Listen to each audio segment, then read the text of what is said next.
No me importa la niña, dijo mi suegra. Mi esposo asintió y me llamó, demasiado tonta para leer los papeles que iba a firmar. 7 días después, su abogado llamó en pánico, porque yo había firmado algo completamente distinto. No me importa la niña, dijo mi suegra. Justo ahí, en mi propia cocina, con los aretes de perlas brillando bajo la luz del techo. Su voz tan plana y despreocupada como si acabara de comentar el precio de los huevos. Arriba, mi hija Lily estaba acurrucada junto a una cubeta rosa de plástico, luchando contra la gripe, preguntando cada 20 minutos cuándo le traería papá su ginger ale, su vocecita congestionada flotando por las escaleras entre nuestras frases. Mi esposo, Preston, estaba de pie junto a su madre, Elaine, asintiendo como si ella acabara de hacer una observación cualquiera sobre el clima, su propia taza de café todavía humeando en la barra entre ambos, completamente indiferente a lo que su propia madre acababa de decir sobre su hija. Mi esposa no es tan inteligente, agregó él, sin siquiera bajar la voz. Ella firmará lo que necesitemos. Yo estaba parada en el pasillo, justo afuera de la puerta de la cocina, descalza sobre la madera fría, con una canasta de ropa sucia en la cadera, un solo calcetín colgando a medio caer del montón, donde me había quedado congelada a mitad de paso. Ellos creían que yo seguía en el garaje, doblando la ropa de la secadora. Durante 8 años había interpretado el papel que me habían asignado: esposa callada, nuera agradecida, la mujer que sonreía durante las cenas mientras Preston hablaba por encima de mí porque él era quien traía el dinero. Solo que no era todo el dinero, ni de cerca, y cada dólar que él asumía que sostenía los cimientos reales de nuestro hogar jamás se acercó a lo que ese edificio de Richmond, por sí solo, generaba en un solo trimestre. Mi padre me había dejado un edificio comercial de oficinas en Richmond, 3 pisos de ingresos constantes por renta que había tardado 30 años en construir antes de morir. Preston lo llamaba peso muerto cada vez que salía el tema. Elaine lo llamaba potencial familiar, una frase que usaba como otros usan un cuchillo, de filo suave, deliberada, siempre apuntando a algo específico. Durante 3 años habían rondado ese edificio, como quien ronda algo que, en privado, ya ha decidido que le pertenece. Necesito explicar los 8 años que llevaron a esa conversación en la cocina, porque la mujer parada descalza en ese pasillo con una canasta de ropa no había llegado ahí por accidente. Yo había estado construyendo hacia ese momento exacto, en silencio,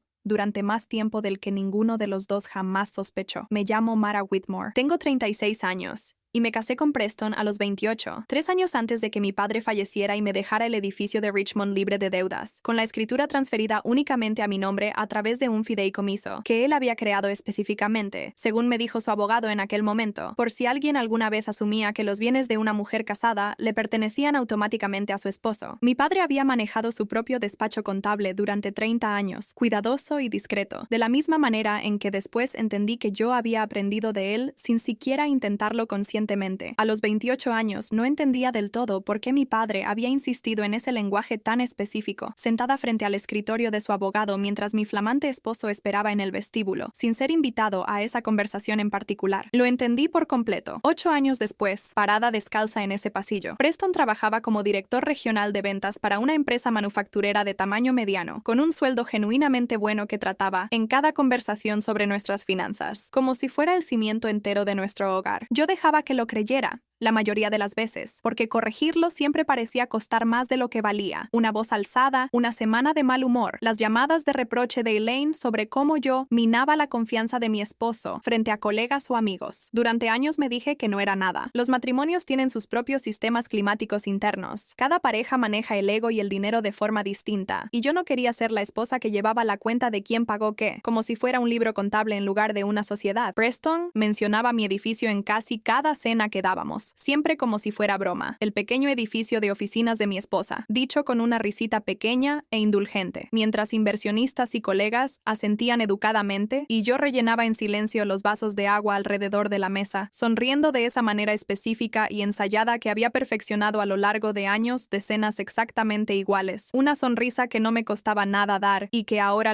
entiendo, me costó todo seguir dando durante tanto tiempo. Una vez, en acción de gracias, 3 años antes, Elaine sugirió, mientras comíamos pavo, que yo dejara que los hombres se encargaran del papeleo, del refinanciamiento del edificio, porque los bienes raíces se ponen tan complicados para quienes no lo hacen de forma profesional, dicho con esa sonrisa cálida y condescendiente que hacía que estar en desacuerdo se sintiera casi grosero. Sonreí y no dije nada, como siempre hacía. Esa noche en mi cocina, escuchando desde el pasillo con la canasta de ropa clavándose en mi cadera, finalmente entendí lo que todo aquello había significado en realidad. Cada broma en las cenas, cada sugerencia de acción de gracias, cada pequeño momento acumulado que había absorbido sin decir palabra durante durante 8 años seguidos. La primera grieta real, visto en retrospectiva, llegó unos 18 meses antes de esa conversación en la cocina, cuando Preston mencionó, casi de pasada durante la cena, que había almorzado con un tipo que arma estructuras fiduciarias para hablar sobre algunas ideas para proteger los bienes de la familia a largo plazo, dicho con el mismo tono despreocupado que usaba para mencionar el ascenso de algún colega del trabajo. Le pregunté, con curiosidad genuina, qué significaba eso en la práctica, bajando mi propio tenedor para darle toda mi atención. Nada de lo que tengas que preocuparte, dijo él, ya estirando la mano hacia el control remoto, su tono desdeñoso de una manera que noté pero que todavía no sabía nombrar. Solo estoy planeando con anticipación. Toda familia con bienes reales lo hace eventualmente. Me dije que no era nada. La planificación financiera es, de verdad, algo responsable, y en ese momento no tenía ninguna razón específica para suponer que los bienes de la familia significaba algo más allá de nuestras cuentas conjuntas y los ahorros para el retiro. Lo dejé pasar, aunque algo en su manera de decirlo, los bienes de la familia, no nuestros bienes, se me quedó atorado por días sin que entendiera bien por qué, la distinción molestándome mientras lavaba platos o llevaba a los niños a la escuela. Un año después, escuché a Elaine por teléfono con alguien durante una parrillada familiar, parada cerca de la cerca donde creía que el ruido de la parrilla ocultaría su voz, usando la frase «una vez que esté debidamente reestructurado», en una oración que no logré entender del todo, pero que,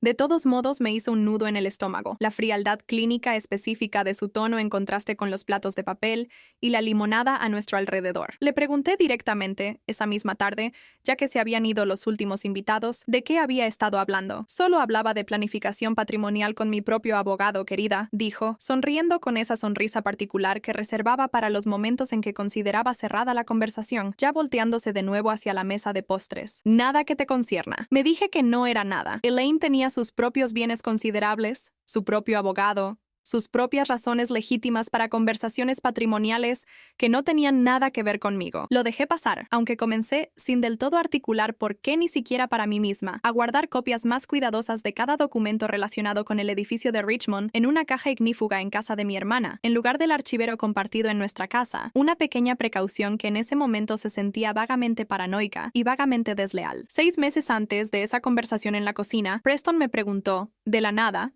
durante el desayuno, si la escritura del edificio de Richmond seguía únicamente a mi nombre o si tenía sentido, por temas fiscales, agregarlo a él como copropietario, la pregunta llegando entre bocados de pan tostado como si no tuviera más peso que una decisión sobre planes de fin de semana. ¿Por qué necesitaríamos hacer eso ahora?, pregunté, bajando mi pan tostado. Ya llevamos 8 años. Solo para simplificar las cosas, dijo, sin mirarme del todo a los ojos por encima de su taza de café, su mirada desviándose hacia la ventana. Por si algo te llegara a pasar. Sería más fácil para mí manejarlo si ya estoy en la escritura. Le dije que lo pensaría, y de verdad lo pensé. Sinceramente, durante semanas, dándole vueltas honestamente a la pregunta, hasta que algo en su forma de decirlo, más fácil para mí manejarlo, finalmente me pareció lo bastante extraño como para no dejarlo pasar, repitiéndolo en momentos tranquilos mientras doblaba ropa o manejaba con Lily a la escuela. Me dije, una vez más, que no era nada, solo logística matrimonial ordinaria disfrazada de precaución. Lo dejé pasar, aunque en silencio llamé esa misma semana a la oficina del viejo abogado de mi padre, solo para confirmar que la estructura del fideicomiso seguía tan blindada como mi padre la había establecido originalmente. Lo estaba. Esa confirmación, más que ninguna otra cosa, fue la razón por la que estaba lista, 6 meses después, parada descalza en ese pasillo con una canasta de ropa en la cadera, escuchando a mi suegra anunciar con calma que la sangre de mi hija no contaba lo suficiente. A la mañana siguiente, después de la sentencia de Lane con sus aretes de perlas y la confianza casual de Preston de que yo nunca leía nada, llamé al viejo abogado de mi padre, Samuel Price, 72 años, agudo como vidrio roto incluso después de 4 décadas de práctica, que todavía recordaba la voz de mi padre lo suficientemente bien como para reconocer la mía de inmediato por teléfono antes de que siquiera terminara de presentarme. Le conté todo, la conversación que había escuchado, los 18 meses de comentarios pequeños y extraños que había estado catalogando en silencio, el edificio mismo y la cuidadosa estructura fiduciaria que mi padre había creado específicamente para proteger exactamente este escenario, mi voz quebrándose solo una vez al describir la frase exacta que Elaine había usado sobre que Lily no era de sangre Whitmore, las palabras resultándome casi físicamente difíciles de decir, en voz alta por primera vez. Mara, me dijo Samuel, con la voz firme de la manera particular de un hombre que había pasado décadas desenredando exactamente este tipo de maniobras familiares. Quiero que me traigas cualquier cosa que te den para firmar. No firmes ni una sola página hasta que yo mismo la haya revisado. Y quiero que entiendas algo con claridad. Si lo que describes es cierto, esto ya no es solo un desacuerdo familiar. Esto es un intento de fraude contra un bien legalmente protegido. protegido. Y dependiendo del lenguaje que usen, potencialmente contra los derechos de herencia de tu hija también. Conocí a tu padre durante 30 años. Construyó ese fideicomiso específicamente porque le preocupaba exactamente este tipo de cosa, mucho antes de que Preston siquiera apareciera en escena, cuando tú todavía estabas en la universidad y él ya estaba pensando en cómo protegerte de gente que ni siquiera había conocido todavía. 2 días después, Preston puso una carpeta de manila sobre la mesa del desayuno, con el mismo peso casual de quien deja caer el correo, su corbata ya medio anudada para una junta de trabajo a la que llegaba tarde. Solo firma donde están las pestañas, dijo, ya alcanzando su propio café, sin siquiera mirarme directamente, su atención ya deslizándose hacia el teléfono que vibraba con una notificación del trabajo. Miré los papeles, sonreí, me disculpé con suavidad por ser lenta, ojeando las páginas con la confusión practicada y sin prisa que había perfeccionado durante 8 años exactamente para un momento así, la misma pequeña actuación que había dado en cada cena y en cada mesa de acción de gracias. Luego pregunté si podía llevarlos al notario de la escuela, ya que de todos modos tenía una junta de padres esa misma mañana, y podía resolverlo todo de una vez. Una sugerencia que, pude notar, sonó exactamente como el tipo de eficiencia práctica e inofensiva que Preston había llegado a esperar de mí después de 8 años de exactamente ese tipo de pequeñas concesiones complacientes. Me besó la frente. «Buena chica», dijo, ya volteando de nuevo hacia su teléfono, todo el intercambio durando menos tiempo del que toma servir una segunda taza de café. Manejé directo a la oficina de Samuel en cambio, la carpeta sobre el asiento del copiloto como si fuera algo radiactivo, mis manos firmes en el volante de una manera que me sorprendió incluso en ese momento, cada semáforo en rojo del camino sintiéndose como si durara el doble de lo normal. Samuel revisó cada página en menos de 20 minutos, su expresión oscureciéndose de a poco mientras avanzaba en el lenguaje, subrayando ocasionalmente alguna frase con una pluma roja y murmurando algo entre dientes que no logré escuchar bien, sus lentes de lectura resbalando lentamente por su nariz mientras pasaban los minutos. «Esto no es un documento de refinanciamiento», dijo finalmente, deslizando las páginas de vuelta hacia mí sobre el escritorio. «Esto es un acuerdo de transferencia completo, que traslada la propiedad del edificio de Richmond a un fideicomiso controlado conjuntamente por Preston y Elaine Whitmore. Y esta cláusula de aquí», tocó un párrafo cerca del final de la página 4, «excluye explícitamente a tu hija como beneficiaria de cualquier tipo, con base en que ella no es», y cito textualmente el propio lenguaje del documento, «de sangre Whitmore por descendencia paterna directa». Me quedé muy quieta en esa silla de cuero, mis manos por fin completamente frías, las palabras en la página nadando ligeramente antes de volver a fijarse en algo horrible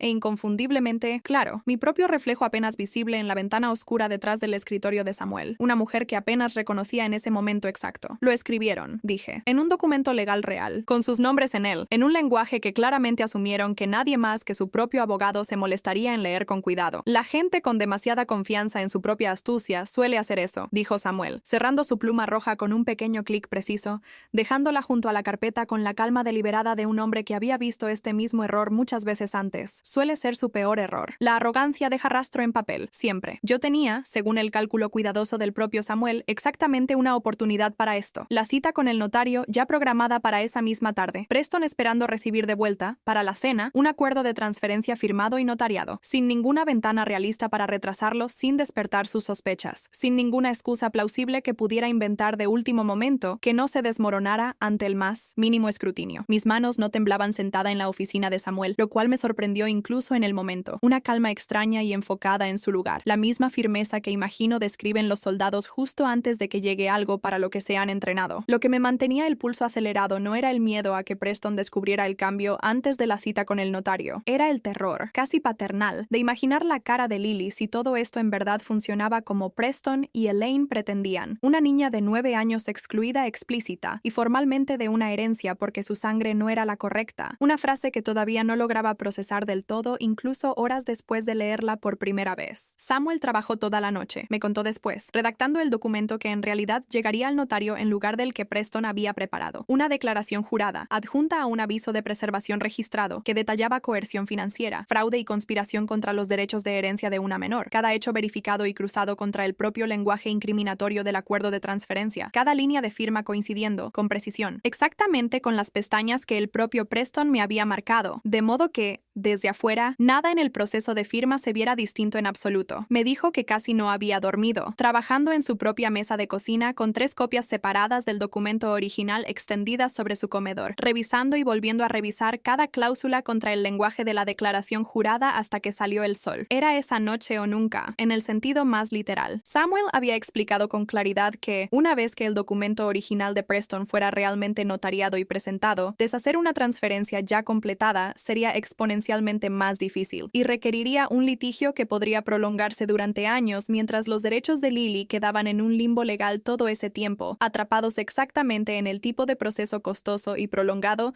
que favorece a quien ya tiene el bien en su poder. Manejé hacia el estacionamiento de la escuela para la cita con el notario con el documento sustituido de Samuel, dentro de la misma carpeta que Preston me había entregado esa mañana, el corazón golpeándome con fuerza contra las costillas durante todo el trayecto, revisando el espejo retrovisor más veces de las necesarias, medio esperando, de forma absurda, ver el coche de Preston siguiéndome. Mientras Preston creía que yo firmaba en silencio, renunciando al edificio de mi padre en una mesa de notario en un estacionamiento de escuela, en realidad estaba dejando registrado, de manera formal, todo el plan suyo y el de su madre en un expediente legal, jurado, notariado y, esa misma tarde, presentado por Samuel ante la oficina del registro del condado, todo el proceso tomando menos tiempo del que había durado la junta de padres que usé como pretexto. 7 días después, el abogado de Elaine, un hombre llamado Dennis Calhoun, me llamó, con la voz tensa de la manera particular de alguien que se esfuerza mucho por no caerse por un hueco de elevador mientras sigue hablando en oraciones completas. Señora Whitmore, dijo, parece que hubo un malentendido con respecto a los documentos firmados la semana pasada. Yo estaba parada en el estacionamiento de la escuela en ese momento exacto, viendo a Lily a través de la reja de metal enseñarle a otra niña a trenzar una pulsera de la amistad, la lengua asomándole ligeramente por la concentración, como siempre le pasaba cuando se enfocaba mucho en algo, completamente ajena al pequeño terremoto legal desatándose a unos pasos de distancia. No hubo ningún malentendido, dije, mi voz más tranquila de lo que esperaba, mientras veía las manitas de Lily terminar el último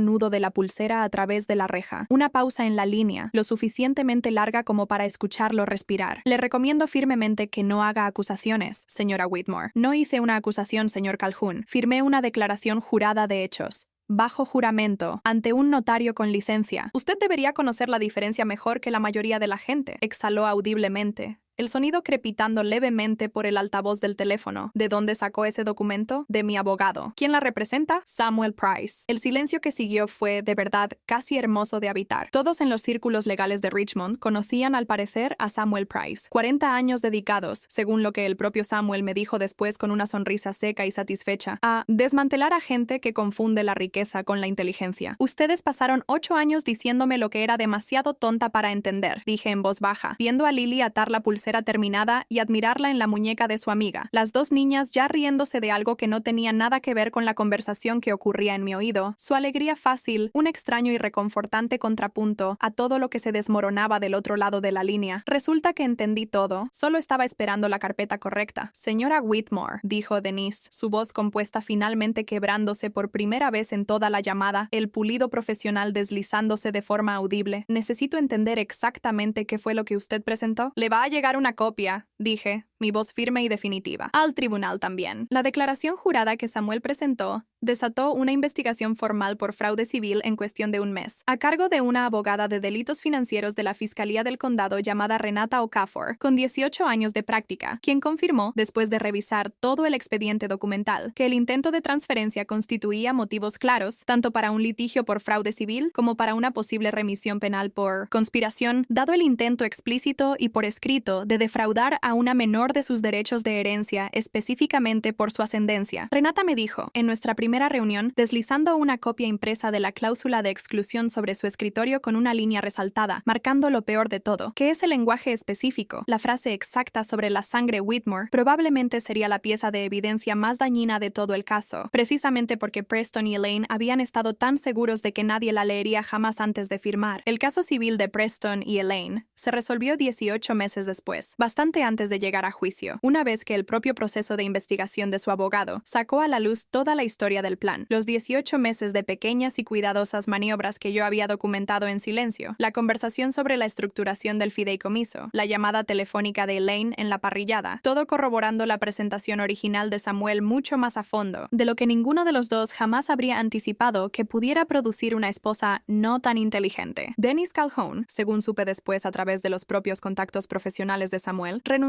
por completo a la cuenta de Elaine a las pocas semanas del acuerdo, sin estar dispuesto, al parecer, a seguir representando a una clienta cuya correspondencia por escrito había hecho tanto del trabajo de la fiscalía por ellos.